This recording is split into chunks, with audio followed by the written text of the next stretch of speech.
만약 여러분 자녀에게 큰 병이 생겼는데 낫기 위해서는 시급하게 장기 이식이 필요한 상황이라고 해보죠. 하지만 장기 이식을 필요로 하는 사람이 많아서 대기를 오랫동안 해야 합니다. 그런데 우연히도 장기 이식의 순서를 결정한 담당자가 친한 지인임을 알게 되는 것이죠. 나는 이 사람을 돈으로 매수해서 내 자녀의 순번을 바꿀 수 있습니다. 부모라면 사랑하는 자녀를 위해서 무엇이든 하려고 하겠지만 동시에 우리는 뇌물을 건네는 것이 공평하지 못한 것임을 알고 있기 때문이죠. 공평이라는 가치 혹은 편향성이라는 가치는 우리의 삶에서 자주 충돌하고 이는 우리에게 실존적인 문제로 다가오는 것으로 보입니다. 자, 여러분이 부모라면 이런 상황에서 어떻게 결정을 하겠습니까?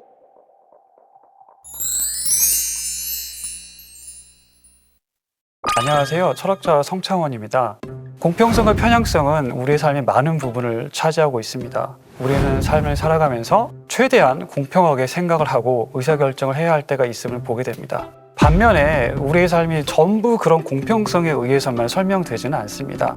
예를 들어 우리는 다른 사람보다 우리의 가족을 더 사랑하고요. 타인보다는 가족을 위해 더 희생해야 한다고 생각합니다. 이렇게 편향적인 태도, 즉 나 자신이나 나와 특별한 관계를 맺고 있는 사람들에 대한 편향성은 우리의 삶에서 매우 중요한 역할을 하고 있는 것 같습니다. 그래서 공평성은 항상 좋은 것이지만 편향성은 무조건 비난받아야 된다고 생각한다면 이는 매우 편협한 그런 주장으로 보입니다. 오히려 편향성은 우리가 추구할 만한 좋은 가치 중에 하나임을 인정해야 하는 것이죠. 먼저 윤리학에서 많이 사용하는 이른바 도덕적 관점이라는 말을 잠시 살펴보겠습니다. 우리가 어떤 상황에서 단순한 판단이 아니고 도덕적인 함축을 가지게 되는 판단을 하게 될 때 취하게 되는 관점이 바로 도덕적 관점이라고 할 수 있습니다. 예를 들어서 여러분이 오늘 점심으로 파스타를 먹을 것인지 냉면을 먹을 것인지를 결정할 때 우리는 도덕적 관점에서 이 문제를 생각하지 않습니다. 왜냐하면 이 경우 어떤 결정을 하던 간에 도덕적으로 유의미한 결과가 나오지 않기 때문이죠. 그런데 이제 내게 여윳돈이 생겼는데 기부를 할까 말까 고민하는 것은 도덕적인 관점이 필요한 그런 문제라고 할 수 있습니다. 기부를 하게 되면 어려움에 처한 사람이 도움을 받게 되어 도덕적으로 좋은 결과가 생길 수 있기 때문이죠. 그래서 기부를 하는 행위 혹은 기부를 하지 않는 행위는 주어진 상황의 조건에 따라서 도덕적으로 그른 행위가 될 수도 있고 반면 옳은 행위가 될 수도 있습니다. 즉, 그 행위가 옳은지 그른지를 결정하려고 할 때 우리는 도덕적 관점을 통해 사고를 하게 되는 것이죠. 그렇다면 철학자들은 일반적으로 도덕적 관점을 어떻게 이해해 왔을까요? 바로 도덕적 관점은 공평한 관점과 동일하다는 것입니다. 예를 들어서 널리 알려진 철학자이자 경제학자인 애덤 스미스는 도덕적 관점은 이른바 공평한 관찰자 또는 사심 없는 관찰자가 가지는 관점과 동일하다고 그렇게 말했습니다. 최대한 객관적으로 공평하게 생각해야 한다는 것이죠.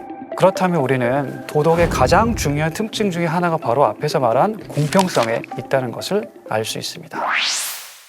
그런데 문제는 도덕이 공평성을 핵심으로 하게 되면 편향성과 충돌할 수밖에 없다는 것인데요. 이 충돌이 무엇인지 이해하기 위해서 편향성 자체에 관해서 조금 더 자세히 살펴보겠습니다.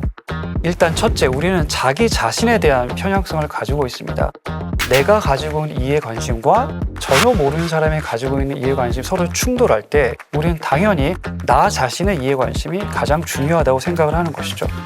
나 자신에 대한 편향성과 공평성 사이의 충돌을 더 잘 이해하기 위해 우리가 친숙하게 알고 있는 공리주의 윤리 이론을 잠시 살펴보겠습니다.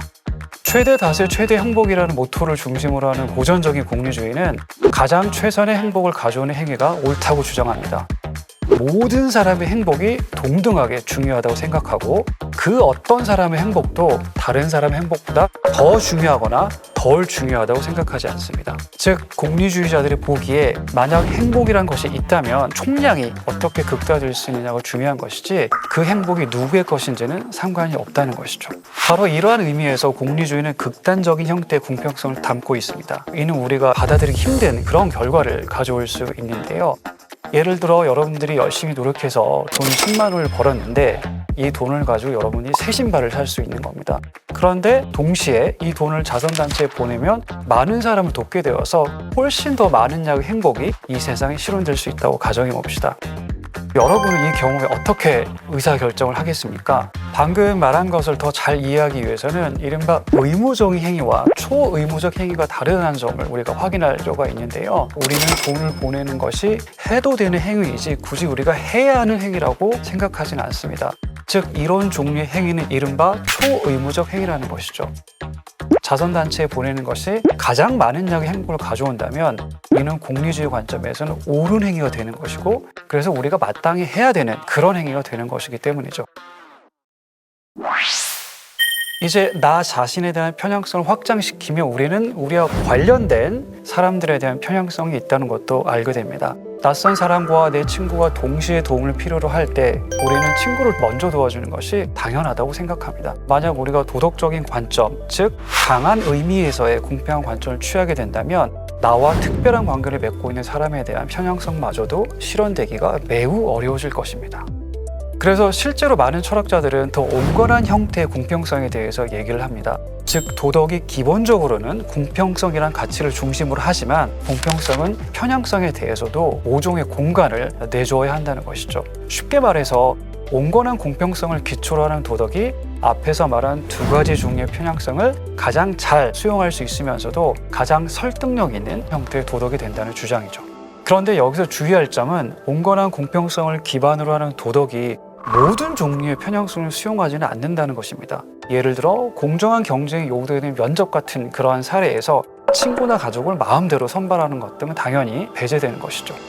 그렇다면 정당화 가능한 그런 편향성에는 무엇이 있을까요? 윌리엄스라는 철학자는 물에 빠진 아내와 낯선 사람 중에서 둘 모두를 구할 수 없는 그런 경우에 등장하는 남편의 예를 듭니다. 여기서 남편이 낯선 사람이 아닌 아내를 구하는 것이 매우 당연해 보이고요. 이런 경우에 제비를 뽑거나 동전을 던져서 결정하고 말할 사람은 아무도 없을 것입니다. 따라서 정당화가 가능한 편향성을 설명하는 것이 중요한 철학적인 물음이 될 것입니다.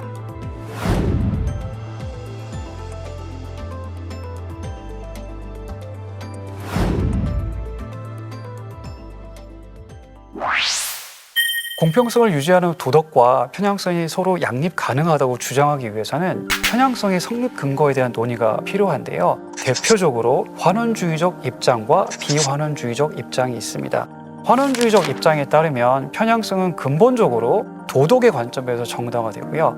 반대로 비환원주의적 입장에 따르면 편향성은 도덕과 무관한 독립적이고 구체적인 가치들에 의해서 정당화될 수 있습니다. 환원주의적인 입장에 따르면 편향성이 제공하는 이유는 근본적인 수준에서 도덕이 제공하는 이유와 동일합니다. 예를 들어서 내가 사랑하는 사람인 가족에 대한 의무마저도 모두 도덕적인 의무로 이해될 수 있다는 것이죠. 예를 들어서 내가 사랑하는 부모가 지금 건강이 좋지 않다고 가정해 볼까요? 당연히 나는 이런 부모를 돌봐야 되는 의무를 지닐 것입니다. 그런데 이 의무는 과연 어떻게 설명될 수 있을까요? 환원주의자들은 아마도 상호성 또는 감사라는 생각을 기초로 하는 도덕적인 의무가 우리의 이해에 가장 적합하다고 주장할 것 같습니다. 이러한 도덕적 의무의 요점은 먼저 호의를 베풀어준 사람에게 내가 은혜를 갚아야 된다는 데 있는 것이죠. 그들이 나의 부모라는 사실 또는 내가 그들을 사랑한다는 사실이 아니라 과거에 부모가 나에게 베푼 호의가 있고 내가 이에 응답해야 한다는 사실로 설명된다는 점이 있죠. 이렇듯 환원주의에서는 부모에 대한 의무 같은 개인적이고 편향적인 의무도 모두 도덕적인 정당화를 거쳐 일반적인 의무로 환원되게 됩니다. 그러나 비환원주의자들은 이러한 환원주의적 입장이 우리의 직관과 부합하지 않는다고 생각하는데요. 도대체 왜 나는 아픈 부모를 위해 희생해야 될까요? 비환원주의를 주장하는 사람들은 아픈 부모를 돌봐야 하는 나의 의무는 내가 그들을 사랑한다는 사실만으로도 충분히 설명될 수 있다고 말합니다. 다시 말해 우리 사이에 특별한 관계성이 있다는 사실만으로도 모든 현상이 잘 정당화될 수 있다는 것이죠. 비환원주의자라고 해서 특별한 관계성에 참여하는 당사자들이 일반적인 도덕적 의무를 전혀 가지지 않는다고 주장하는 것은 아닙니다. 예를 들어 가족 구성원이 서로에게 폭력을 행사해서는 안 된다는 주장은 아주 일반적인 도덕적인 의무로 보이고요. 비환원주의자들도 이러한 의무를 적극적으로 인정할 것입니다. 비환원주의 특징은 일반적인 도덕의 관점에서 이해되기 어려운 독립적인 의무들, 즉 고유한 편향성의 의무들이 존재한다는 것에 있습니다. 편의상 도덕 또는 공평성이 제공하는 의무를 일반적인 의무라고 부르고 편향성이 제공하는 의무를 특수한 의무라고 하겠습니다. 비완원주의자들은 모든 경우에 일반적인 의무와 특수한 의무가 동시에 성립하는 것은 아니고 특히 일반적인 의무가 없는 경우에는 특수한 의무가 중요한 역할을 하게 된다고 지적하는데요. 즉, 환원주의자들은 도덕이 내어줄 수 있는 편향성의 영역을 오직 도덕적 정당화가 가능한 부분까지만 용인하고 비환원주의자들은 그 같은 영역 중에서 최소 일부는 도덕적 정당화가 필요 없다고 주장할 것입니다. 당연히 비환원주의자들은 환원주의가 편향성이 너무 적은 영역을 인정한다고 비판할 것이고요. 반대로 환원주의자들은 비환원주의가 도덕이 너무 많은 편향성을 수용한다고 지적할 것입니다.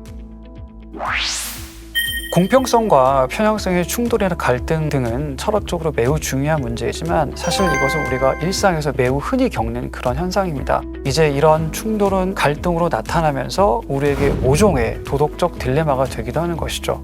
그래서 우리가 철학적인 의미에서 반성적인 삶을 살아가기 위해서는 공평성과 편향성의 관계를 깊게 성찰해 보는 것이 매우 중요해 보입니다.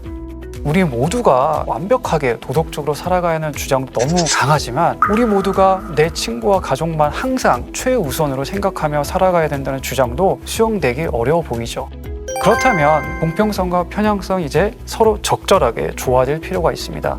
철학자들은 이제 이런 문제를 해결하기 위해서 온건한 공평성이라는 생각을 만들어냈고 우리는 이제 이것의 특징을 환원주의와 비환원주의 같은 입장을 통해서 살펴보았습니다. 여러분들이 각 입장을 자신의 삶에 적용해 보면서 공평성과 편향성의 가장 적절한 접점이 어떻게 이루어질 수 있는지 생각해 볼 수 있는 기회가 되기를 바랍니다.